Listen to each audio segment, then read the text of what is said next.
السلام علیکم ورحمۃ اللہ وبرکاتہ۔ وعلیکم السلام۔ امید ہے کہ آپ خیر و عافیت سے ہوں گے۔ بہت شکریہ بھائی میں انڈیا سے بول رہی ہوں، فاطمہ انجم۔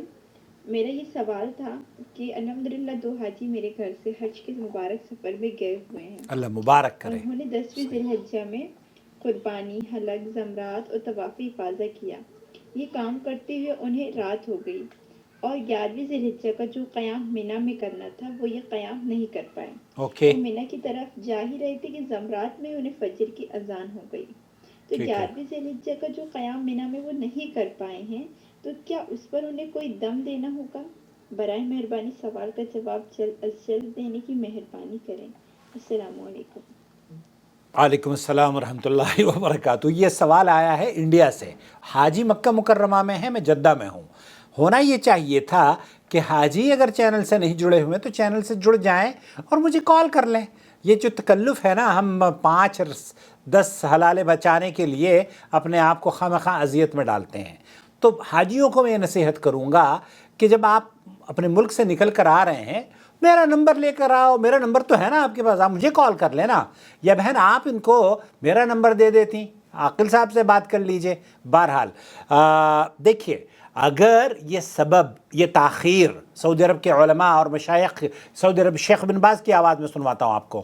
عدم تمكننا منه بسبب المسؤولين عن الحملة۔ یہاں وہ جو قافلہ ہوتا ہے نا، یا ٹریفک میں رش کی وجہ سے جب تاخیر ہوتی ہے، تو ایسی صورت میں شیخ نے فرمایا تب کوئی حرج نہیں ہے، الله خيرا.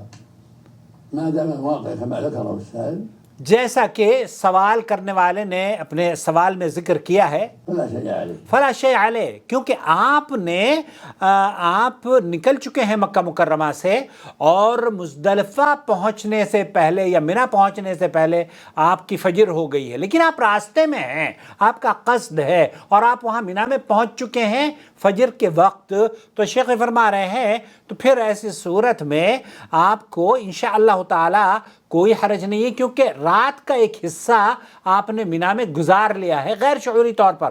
آپ وہاں مکہ سے نکلے اور منی میں آپ داخل ہو چکے ہیں اور وہاں پر تاخیر ہوئی ہے، تو اس تاخیر کی وجہ آپ کی جہالت بھی نہیں ہے اور آپ نے جان بوجھ کر بھی تاخیر نہیں کی ہے، کسی اور سبب سے، یہ رش کی وجہ سے یا سواری نہ ملنے کی وجہ سے یا ٹرانسپورٹیشن کی وجہ سے ہوا ہے، تو شیخ نے فرمایا کہ ایسی صورت میں آپ انشاءاللہ تعالی اس پر دم واجب نہیں ہے۔ دم واجب تب ہوتا جب آپ کی اس میں کوئی کمی واقع ہوتی، آپ مکہ مکرمہ میں رہ جاتے۔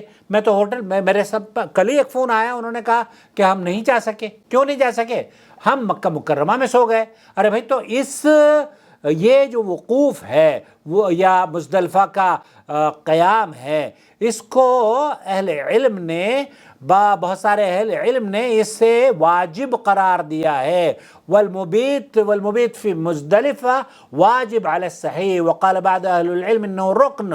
تو یہ واجب ہے، اور اس واجب پر اگر آپ واجب نہ کرتے تو پھر آپ کے اوپر دم ہوتا، لیکن یہ کمی آپ کی نہیں ہے، اس لیے شیخ فرما رہے ہیں کہ انشاءاللہ تعالی آپ کے اوپر دم واجب نہیں ہے۔ اگر آپ دم دینا چاہتی ہیں اور اپنے اطمینان سے ہندوستان واپس لوٹنا چاہتی ہیں، فبیہا، کوئی حرج کی بات نہیں ہے، لیکن اصولی طور پر چونکہ آپ منی میں یا مزدلفہ میں داخل ہو چکے تھے اور وہاں پر آپ نے قیام نہیں کیا ہے، تو ایسی صورت میں انشاءاللہ تعالی کوئی حرج کی بات آپ کے اوپر نہیں ہے، کیونکہ اگر آپ منی میں داخل ہو گئے ہیں اور منی میں داخل ہونے کے بعد آپ کسی رش کی وجہ سے اپنے خیمے میں نہیں پہنچ پائے، تو منی کے اندر ہے نا آپ، انشاءاللہ تعالی اس وجہ سے اس کے اوپر کوئی دم واجب نہیں ہے۔ لیکن اگر آپ منی میں داخل نہیں ہوئے اور آپ کی یہ اپنی کمی کی وجہ سے ہوا ہے،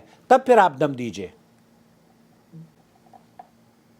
إن أول بيت وضع للناس للذي ببكة مباركا وهدى للعالمين فيه آيات